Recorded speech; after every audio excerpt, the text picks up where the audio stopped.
Thank you very much, Mr. Speaker.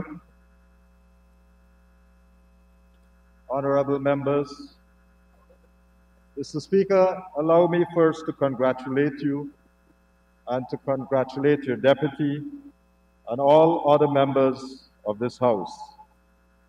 Our presence here today is a reflection of the triumph of democracy in Guyana.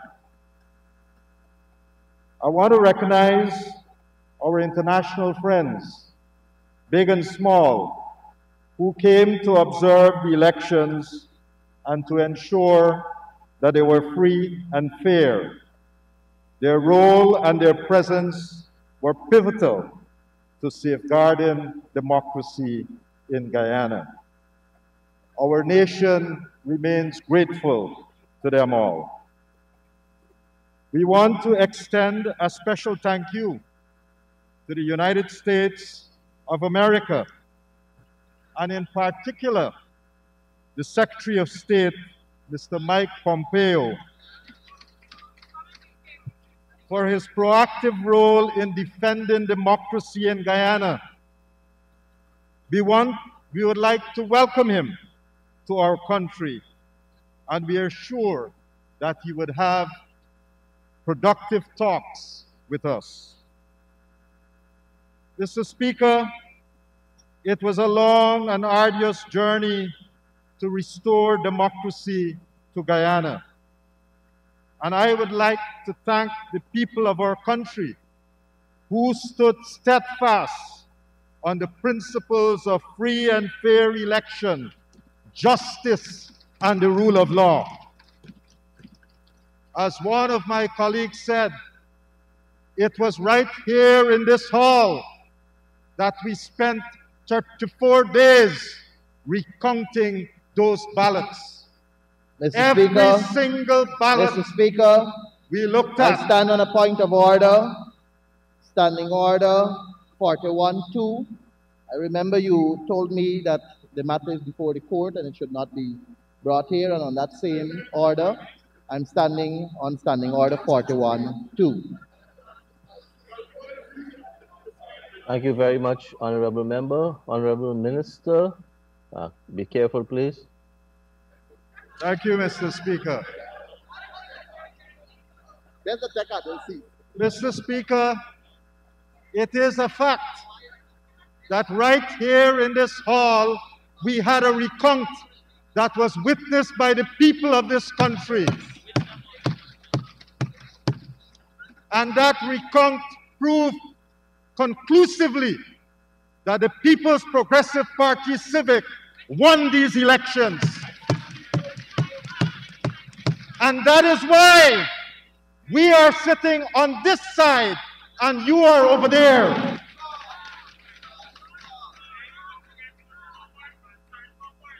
But, Mr. Speaker, there were a reckless few who tried to game the system, who tried to distort the outcome, and their irresponsible behavior has had an impact on us all, economically, socially, and mentally in this country.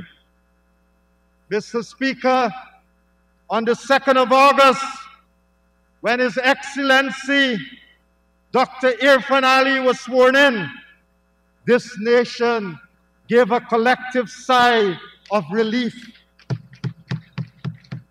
Their mental anguish was over, and they were once again imbued with hope and optimism for a better Guyana. Mr. Speaker, I want to congratulate my colleague, Mr. Juan Negil, Minister of Infrastructure, and the budget team for putting together this budget in a record-breaking time.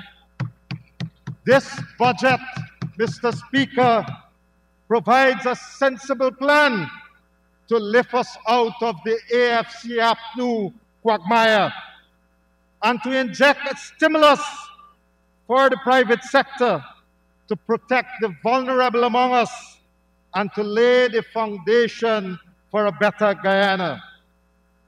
This is a budget for everyone, whether you are young or whether you are old, whether you are on the coastline or in the hinterland, whether you are in the private sector or in the public sector, whether you are APNU, AFC, or PPP, there is something in here for everyone.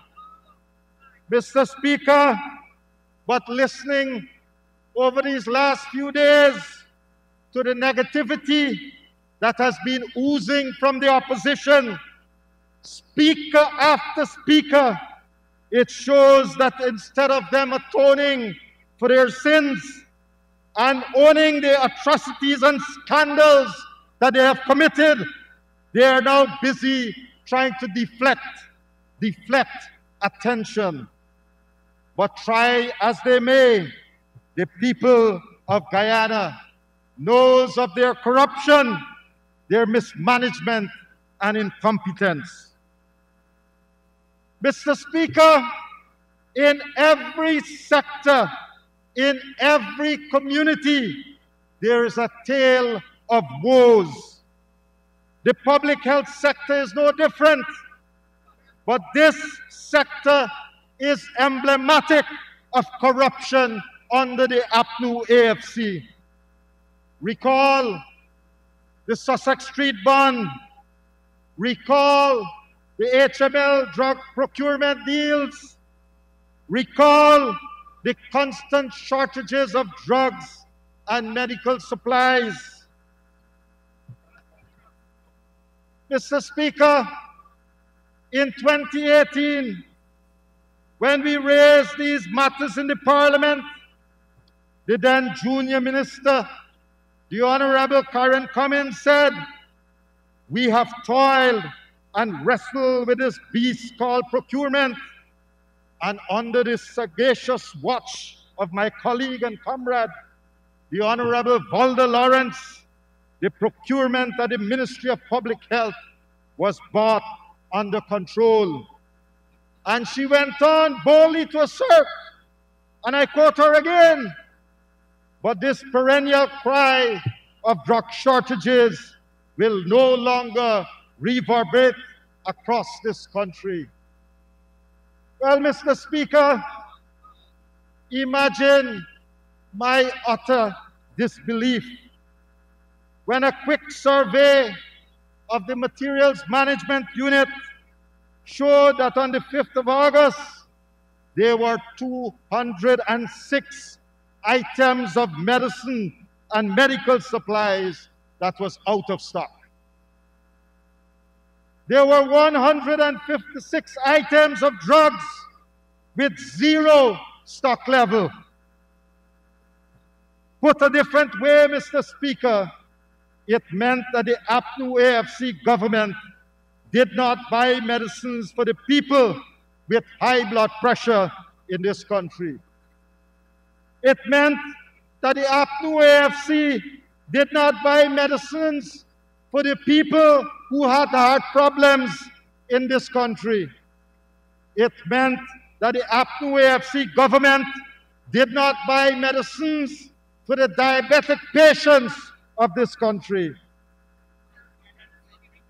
The APNU AFC government, Mr. Speaker, did not buy medicines for the HIV patients in this country. Mr. Speaker, the APNU AFC government did not buy medicines for the TB patient in this country. Mr. Speaker, the APNU AFC government did not buy medicines for the malaria patients in this country. Mr. Speaker, right now as I speak, there is a shortage of antibiotics in the system thanks to the APNU AFC government. And Mr. Speaker, in addition to all of this, in addition to all of these medicines, this 156 medicines that are at zero stock, we have right now about 50 types of medical supplies that are also at zero level. things like X-ray films, oxygen nebulizers, bandages, thermometers, insulin syringes, just to name a few, all of which we now have to go and procure on an emergency basis.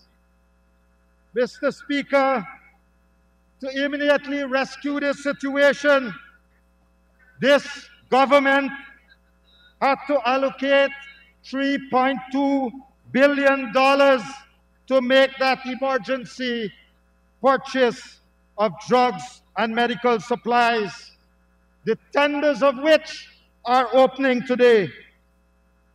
And Mr. Speaker, to further stabilize the situation, the PPP civic government has put into this budget $14.3 billion, which would ensure that we have adequate stock of medicines and medical supplies. Mr. Speaker, another travesty is that in the midst of these shortages and stockouts is that drugs that have been expired and sitting at the barn. Just an example, from January to August of this year, about 1,663,032 items valued at 742 million Guyana dollars have expired. And another $200 million is scheduled to expire by the end of December, which would mean that close to 1 billion Guyana dollars would have been wasted on expired medicines and supplies. As if this was not bad enough, to get rid of these expired drugs, it would cost the MMU at least another 3 billion Guyana dollars to move it and take it to the dump site. Mr. Speaker, it is a known fact that the previous administration spent hundreds of millions to rent subpar facilities to store medicines and medical supplies. Places such as the Sussex Street Barn, the Princess Street Barn, the Ocean View Hotel, before they were using it, before they renovated it, remember the Auditor General? He said they were using Ocean View Hotel to store drugs and medical supplies. And when they went in to do the verification, what did they find? Cobweb, cockroaches, rodents, and other pests among the drugs and medical supplies that were being stored at Ocean View.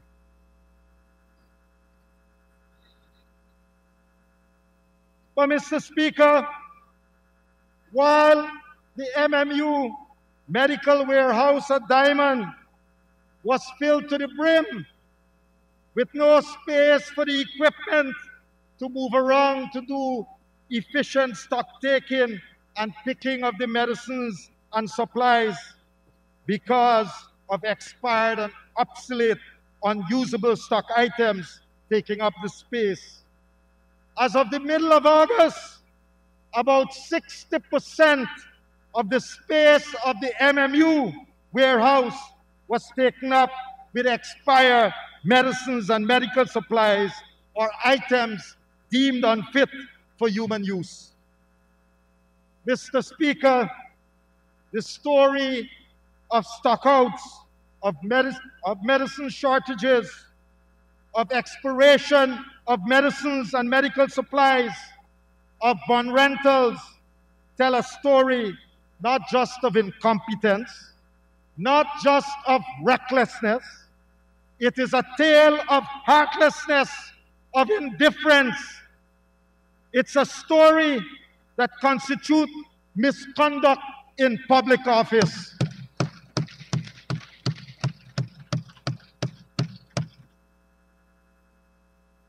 Mr. Speaker, yesterday I sat and listened quite intently to the Honorable Dr. Karen Cummins as she spoke passionately about the immunization program. What is mind-boggling, Mr. Speaker, is that if this member cares so much about the immunization program that was being run by the Ministry of Public Health then, why is it that a container that was filled with things for the immunization program was sitting on the wharf for 24 months? Why is it sitting there?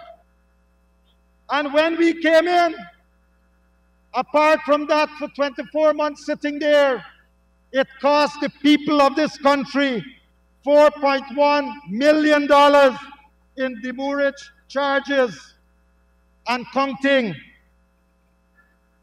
And you know what, Mr. Speaker? It took us 36 hours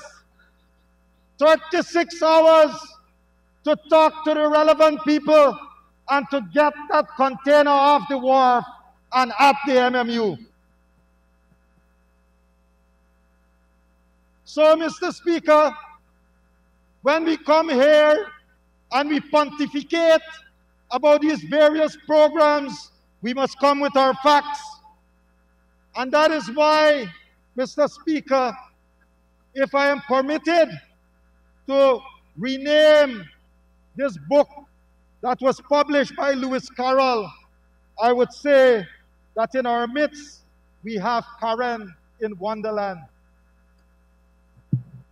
Because they don't know what is happening with the sector. Mr. Speaker, the APNU AFC flagship program for COVID-19 pandemic was to spend $1.6 billion on Ocean View Hotel. When President David Granger declared open the facility on the 30th of July, he must have known that the facility was a shell. He must have known that. But instead of holding Valda Lawrence accountable, he participated in the charade of trying to fool the people of this country that his government had a comprehensive plan to respond to the pandemic. They did not have any plan. Mr. Speaker, on the 10th of August, the Auditor General issued a preliminary report on the Ocean View Hotel. And it said the facility is currently inoperable. Works on electricity supply network for the main building and the backup generator were still in progress.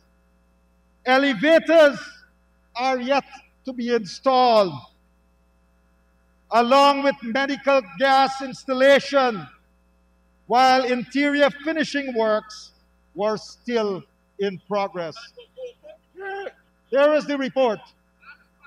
Here. Mr. Speaker, this state-of-the-art facility that is supposed to rescue us all from COVID-19 pandemic. APNU AFC said that this facility would have 197 beds. When we went there, we couldn't find a single bed.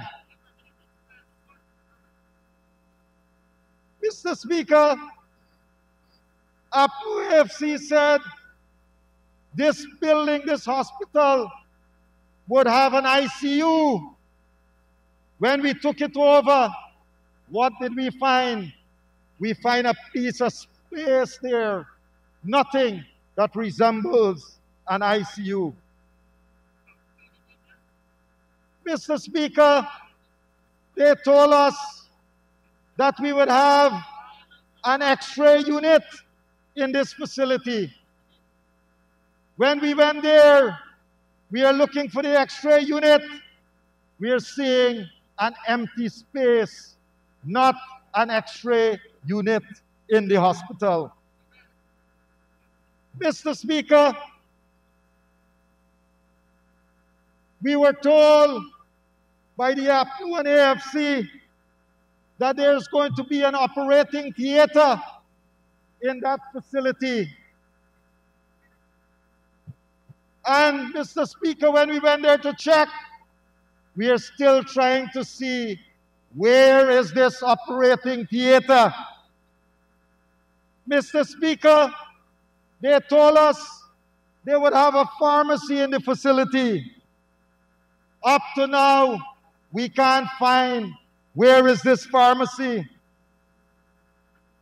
Mr. Speaker, APNU AFC said that they would have water in the building. Up to now, when we took it over, there was no connection to GWI. Mr. Speaker, APNU AFC said they had electricity to the building. When we took it over, it was not even connected to GPL.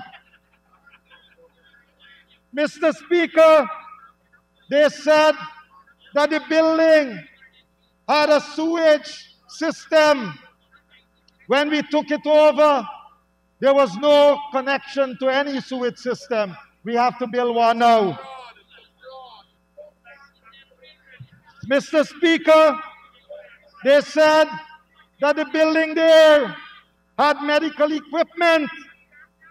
When we took it over, we couldn't find a single piece of medical equipment in that building. Mr. Speaker, this hospital that is supposed to rescue this country from COVID, it was supposed to have staff for this hospital. When we took it over, there was not a single staff assigned to that facility. Yet, Mr. Speaker, His Excellency the President, he went on the 30th of July and he unveiled a plaque and he told the world, here is the hospital that is going to rescue this country from COVID-19. Here is the hospital. It was nothing more than an empty shell. But Mr. Speaker, while I was listening to the honorable member, Dr. Karen Cummins, in her presentation, you know, she refused to refer to this abomination that the APNU AFC created, and she called it by a nice mild name. She called it a facility. She didn't call it a hospital. She called it a facility. Perhaps she was too ashamed to be associated with it. And I don't blame her. I don't blame her. I'm coming to that. Mr. Speaker, this state-of-the-art shell seems to be a cesspool for corruption. Can you imagine that 8 contractors were hired on the 16th of June, and on the same day the lots were awarded, payment certificate and valuation were done for each contractor, ranging from 67% to 90% of the work complete. The same day, they sign the contract and collect. Mr. Speaker, payments were made in such a hurry that contractors got paid days before the accounting officers signed and certified the vouchers. Mr. Speaker, there was no evidence of any of the contractors submitted any performance bonds or guaranteeing. And you know, Mr. Speaker, there were significant overpayments on the contract. In one case, there was an overpayment of 70 million Guyana dollars. While another contractor received $14.7 million as an advance payment to install an elevator, and up to now, there's no elevator in the place. Mr. Speaker, this is the legacy of His Excellency President David Granger and his APNU AFC regime. He has left this country a broken healthcare system amidst a COVID-19 pandemic. Mr. Speaker, from top to bottom, the response of the APNU AFC was a flawed one. At the top, they had a political directorate that was clueless. In August, when we took over, there were less than 5,000 N95 masks in the MMU. They had about 38 face shields, gowns, and shoe and hair cover were in short supplies. At the regional hospitals, there was no working ventilators. Some of the ventilators that the APNU AFC actually bought were not ventilators to be placed in an ICU, but ventilators that you use in an ambulance when you're transporting patients. And so these ventilators, they don't last for more than 2 hours. And this is the ventilator, or this is the type of ventilator that they bought for the ICU. No wonder when they start putting it in the ICU, after a couple of hours, they were shutting down. Testing, Mr. Speaker, was another area where they made significant blunders. The National Public Health Reference Lab lacked the capacity, the equipment, and the personnel to do testing. Testing kits, when we took over, they had less than 1,000 testing kits. And that is why when they were sending out testing kits to the region, they were giving them very few kits. In some cases, they gave regions about 5 to 10 kits per region. And now we wonder why they weren't testing out there, because they had very few kits.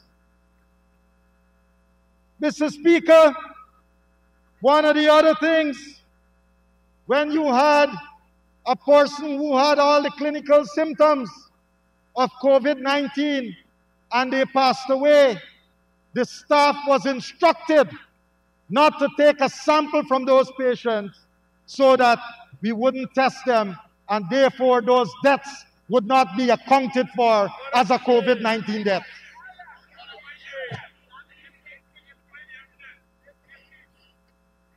But Mr. Speaker, there is a methodology that the WHO can use to determine what is now called excess death during the pandemic. And we will be using that methodology, and we will be showing you that all the mistakes that you made then, that we will bring it to light. But not only that, Mr. Speaker, the official cover-up of statistics is the reason why Minister Lawrence then, her office, was so integrally involved in collecting and managing the distribution of people's test results. So, Honorable Mr. Minister, Speaker, Honorable this is Minister, what why I want we to are bring to here light, today. Honorable Minister, what I want to bring to light is you need an extension. Mr. Speaker, I hereby apply for a 5-minute extension to allow the honorable member to complete his presentation. Thank you, Honorable Minister. Honorable Minister of Health, you may continue. Thank you. Thank you, Mr. Speaker. Mr. Speaker, what did we do when we got in? The People's Progressive Party civic government took aggressive steps to strengthen our response, ensuring that there was an aggressive laboratory testing program, expanding contact tracing, providing exposed persons with testing and counseling, providing for an effective hospital treatment and care program for the critically ill. Mr. Speaker, we have been able to engage a number of international partners such as the PAHO, WHO, CARPHA, CDC, World Bank, IDB, the Islamic Bank, the CARICOM governments, the USA, Canada, the European Union, and so forth. Mr. Speaker, because of these engagements, we now have an adequate stock of personal protection equipment for all our frontline workers. Mr. Speaker, the testing. One of the things that was happening between March and July 31st, the average amount of tests that was being done was 25 tests per day. We have increased this dramatically, and we were doing close to 200 and in some cases 300 tests per day. How were we able to achieve this? We were able to achieve this by training more staff. We were able to train 30 medical technologists and put them to work at the National Reference Lab. Instead of working one shift, they are now doing 3 shifts in that facility. Mr. Speaker, when we got into government, there was a PCR machine that was lying on the wharf. We had to bring it off, put it in the lab, and now we are trying to get it to work. Mr. Speaker, we have already expended $52 million to bring in an automated PCR system so that we can expedite the processing of samples. And when we get that piece of machine, we'll be able to do at least 96 samples in every 2 hours. And we are now working to have 3 PCR machines operating simultaneously. But even while we are waiting, Mr. Speaker, if there's a backlog, we have made arrangements with CARPHA to be able to take off that backlog. We have made arrangements with the United States to send samples to the US if it's necessary. And we have already spoken to the people in Brazil so that samples from Region 9 can now go across to Brazil and be processed over there.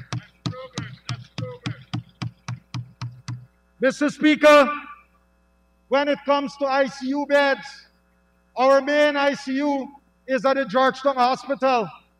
All the regional hospitals across this country was ignored. And Mr. Speaker, I can stand here and tell you now that we are going to retool all those regional hospitals so that they will have ICU beds for any patient in any region that would need them. But not only that, Mr. Speaker, treatment for the persons who need treatment. We have been able to make sure that all those ICUs and hospitals have all the medication that COVID-19 persons would need. One of the sought-after medication, which is an antiretroviral, that remdesivir, we have been able to bring that into this country so that critical patients would be able to get that. And Mr. Speaker, if we are going to exit from this pandemic, then it means that we have to get a vaccine. And I can stand here today and tell you that this government has been working assiduously to get a vaccine into this country. We have spoken to COVAX. We have signed a letter of intent with the COVAX program. And COVAX right now has 15 candidate vaccines that they're looking at. And once they pass the phase 3 trial, once they pass that trial and they go into manufacturing, then Guyana would get vaccine from that program. But not only COVAX are we working with, we have already spoken to the Russians. And once Sputnik 5 is deemed to have passed the phase 3 trial, we are going to get vaccines from them as well. In addition to that, we have spoken to the Indian government, and through the Serum Institute, they are doing 1 billion doses. And when those vaccines become available, we will be part of that program as well. So it's not only that, Mr. Speaker. While we are trying to get vaccines, and we know that sometime next year we are going to get those vaccines, we have already started to plan how we are going to roll out the vaccination program here in Guyana. And so we are going to buy the equipment and all the things necessary so that we can roll that out and train people, train our technical people, so that once we get that vaccine, we will be able to immunize our population against COVID-19. So when we hear some of the persons on the other side trying to make cheap mileage over there about COVID-19, I know that they don't know what they're talking about. This here is not about one set of people. Every single person in this country can be vulnerable to COVID. And we all have to work together to make sure that we prevent COVID-19 in this country. And that is why, Mr. Speaker, when they talk about endangering people's lives, when they went and they had protests and encouraged people to come on the road to protest, what are you doing to those persons? What are you doing to them? What you're doing to them is endangering their lives and putting them at risk for COVID-19. You must be more responsible. That is what you must do. You, for one, should be responsible. You should lead by example. So, Mr. Speaker, we have a plan. And I'm sorry I didn't have more time to tell you some of the other things. But apart from COVID-19, I just want to say one more thing. Apart from COVID-19, yesterday the honorable member, she spoke about the HIV program. And you know what? This country would have been able to achieve the elimination of mother-to-child transmission of HIV. But sadly, this government had the samples for 109 babies that they never tested. And because of that, those samples are sitting in the lab. And those mothers who are HIV positive don't even know if their child has HIV or not. That is the legacy of this government. And they come here to try to lecture us. We would not accept those lectures. Go. You were there before and you failed miserably. And therefore, we are going to clean up the mess and move this country forward. I thank you, Mr. Speaker.